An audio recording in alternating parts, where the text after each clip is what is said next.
Hey guys, we're learning about the sacrament of marriage.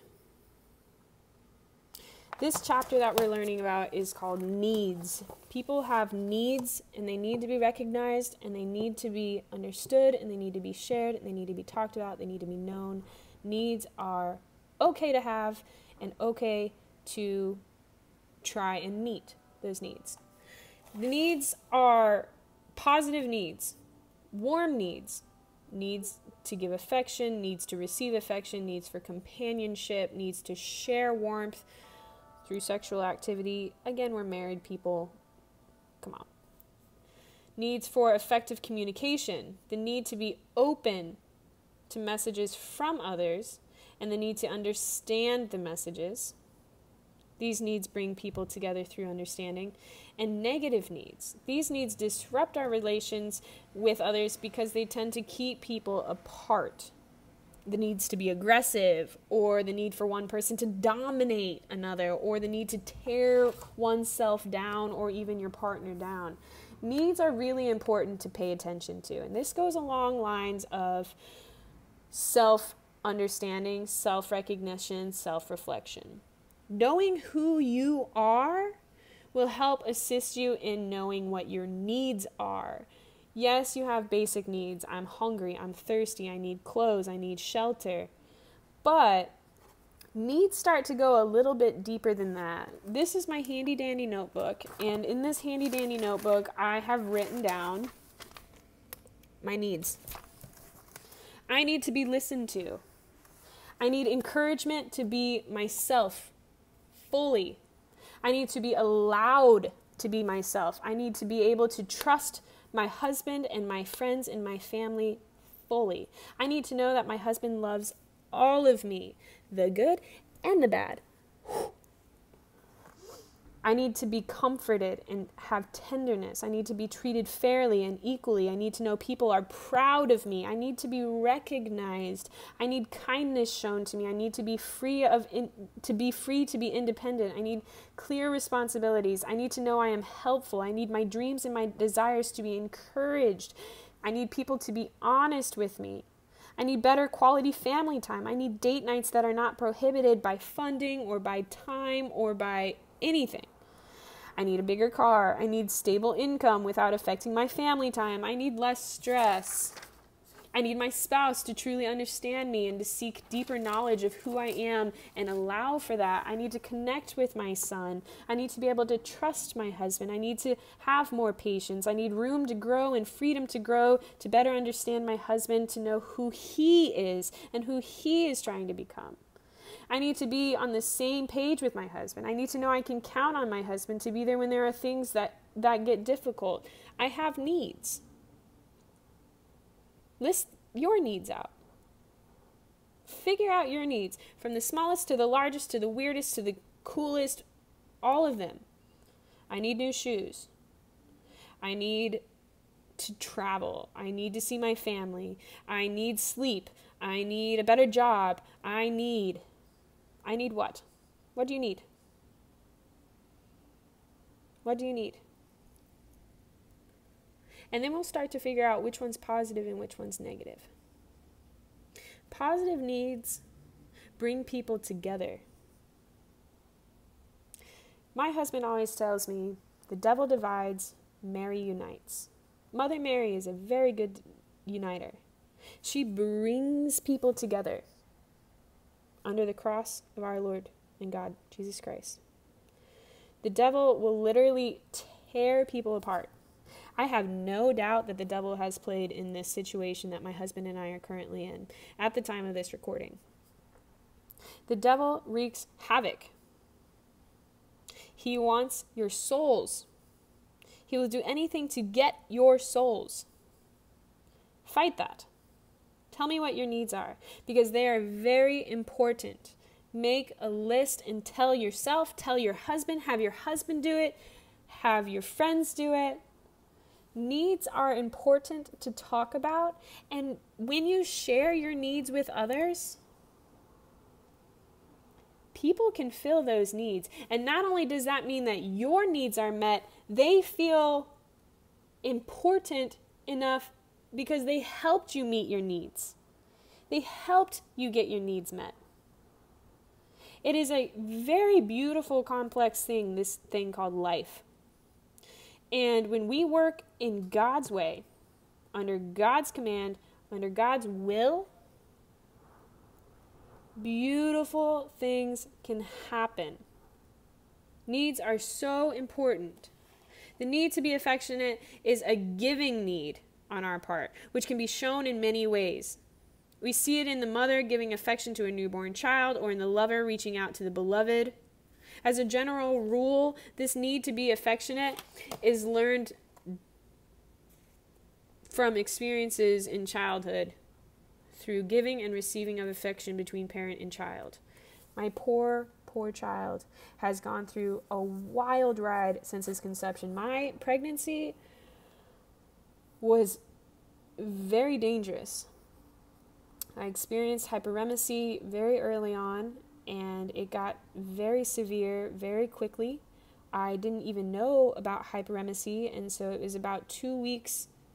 I don't even know if I made it 2 weeks. I think it was about 2 weeks that I suffered before I went to the hospital, meaning I hadn't eaten, I hadn't had any water, I had been laying in bed or my face in a toilet, and essentially I was dying. And so after those 2 weeks happened, the entire rest of the pregnancy, my body was just trying to keep up. And so my son, when he was born, was 7 pounds. Fortunately enough, my baby is a very good eater, but that took place during his time in the womb, and now his time in life, my husband and I are trying to figure out what the heck is going on with us. And so now he's having to witness these things and work through these things. And being as I'm still without my husband and son at this time, my son is experiencing negative needs. And these needs that are teaching him, or rather, the affection that he is receiving or is not receiving is teaching him about his needs that he's going to have. And in fact, this is the foundation of his entire livelihood. And so I'm grateful that I have the Lord, because I can rest assured knowing that regardless what takes place by my hand, that God's hand is bigger and that he will inevitably have the last say. And so I know that my son will be okay. But knowing that all of these things that are taking place in this time of his life, if you're faithful, please pray for my son. I pray that he understands that his mommy and his daddy love each other very much and love him very much, and we're all doing our best. Honestly, our whole family motto is just try. And give it a good, honest try. When you try, it doesn't necessarily matter whether you fail or succeed, but that you tried and you did your best and you really put forth effort and you had good intentions and all of these good things. And so being affectionate is appropriate, and learning how to be affectionate for your partner and for your son or whoever the relation involves, learning how to be affectionate is appropriate, and it is a need. People need to have affection. They need to know that they're loved. That's very hand in hand with recognition, which we talked about in the last video. The need to receive affection and the need to give affection is both very, very big. The need for companionship is also, you have all seen Tom Hanks in that movie, Castaway. And if you haven't seen it, you've heard about it. And if you haven't heard about it, welcome.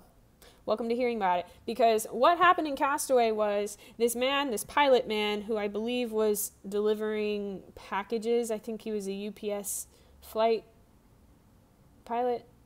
Wow, maybe I'm wrong. I haven't watched it in a long time. But regardless, he was flying over the ocean, delivering this package, and his plane hit a storm, and his plane went down. Everybody he knew on that plane died, and he lived, and he was stranded in the middle of the ocean. He wound up on this island and ended up staying on this island where some of the packages started washing up on shore, and a volleyball showed up.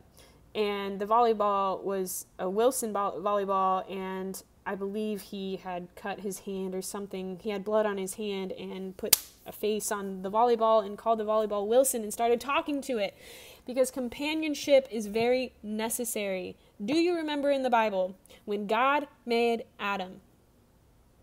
He made all of the beasts of the land and the birds in the air and the fish in the sea, and Adam was still like, this is great and stuff, all, Lord, and I can name all this stuff and give you names and stuff for all of these creatures, but like, I need someone like me. And God said, okay, go to sleep.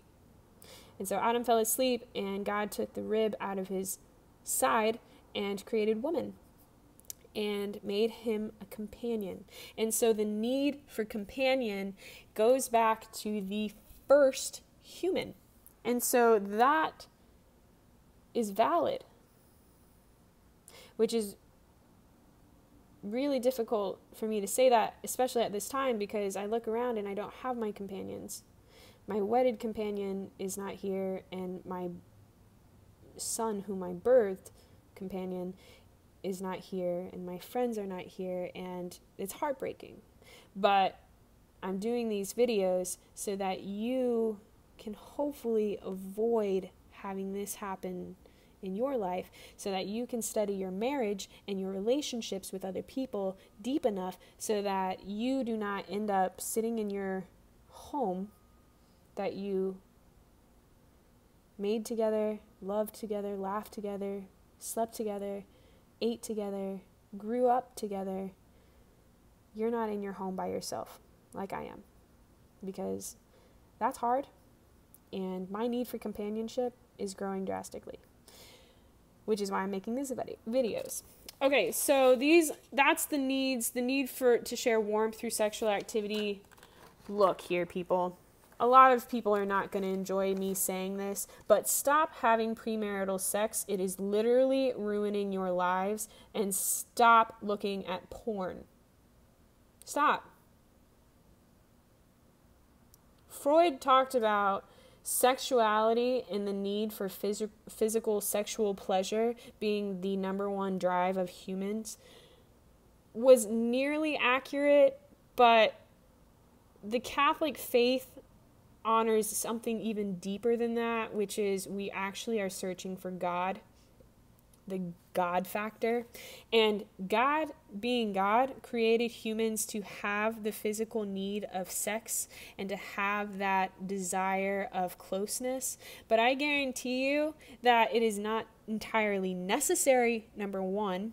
And two, it was designed for marriage, because marriage is a covenant that aids in procreation. When you get married, the intention is for procreation. That's what sex is. Sex is for the intention of procreation. That's why birth control and condoms and things like that are so against what the church teaches. And the church is against those things. Natural family planning works. I promise you that. If you want to have sex with your spouse and don't want to get pregnant, go on to Amazon.com and look up pregnancy hormone test strips. You can get like hundreds of these little test strips in a box for like $20. They can last all year long. If you know anything about women's cycles, you have about 6 days in the entire cycle that if you have sex, you will get pregnant. I did not know about these test strips until after my pregnancy. When I got married, I got pregnant about 4 weeks after, go figure, and it was a wild ride. But now, thanks to natural family planning, my husband and I can sleep together whenever we want, whenever it's appropriate, whenever he's here, and not necessarily have the intention of creating a child, but rather natural family planning a family naturally, instead of using hormone altercating birth controls, instead of using latex plastic condoms, it's a whole nother chapter, you guys, a whole nother chapter to talk about sex and the faith and what sex is actually supposed to be like. But we're going to stick to these needs for today, and I will get to the sex conversation at another point. But feel free to look into it. Really understand why you're looking at that porn. Really understand why you're having premarital sex. Really understand what's going on with the actual sex act, because it was entirely designed to procreate. If you think about it, seed plus egg equals baby. That's why we're so hard and so fervent about praying for abortion to stop, because life begins at conception, and conception begins in marriage. Enough said. Okay, so the need for physical sexual affection expresses what we call warm needs, and there's another set of positive needs that involve communication with others. So these warm positive needs help bring people together. Give affection, receive affection, companionship, sexual experiences. The other forms of positive needs is the need to be open to messages from others and the need to understand these messages from others. Understanding people is so needed. You want to be understood, they want to be understood. Give them time. Give them that grace. Give them that allowance, and give yourself that time. Give yourself that grace. Give yourself that allowance. Preparing for the sacrament of marriage, I have a need to help people express what's on their minds. I have a need to understand rather than make value judgments. When you listen to other people and when you attempt to understand their needs, judgment about those needs should not be made lightly, I think is what I meant to say. Be careful about how you judge, because by the matter that you judge, you will be judged. And that is across the board. God says that. When someone says they have a need, listen. Listen anyway. Even if they don't say it's a need, just listen. Listen to people. That's been my biggest struggle. That's been my biggest struggle within my marriage, is that I don't feel like I'm being listened to or heard.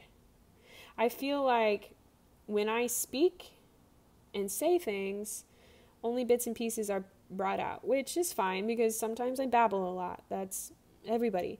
But I still want to be understood. I still want to be listened to. I still want to be recognized. I still have needs like anybody else. Okay. Lastly, the negative needs to be aggressive, or the negative needs to dominate another person or to tear oneself down. You guys don't need me to talk about that, do you? Because I will. Write a comment down if you want me to talk about it, but do you know what's appropriate? If you do, just do it. If you don't, send me an email, write a comment, because I'll help you figure out what's appropriate or not. If you're asking if this is appropriate, I have a feeling you know the answer. If you don't, that's okay. Till next time.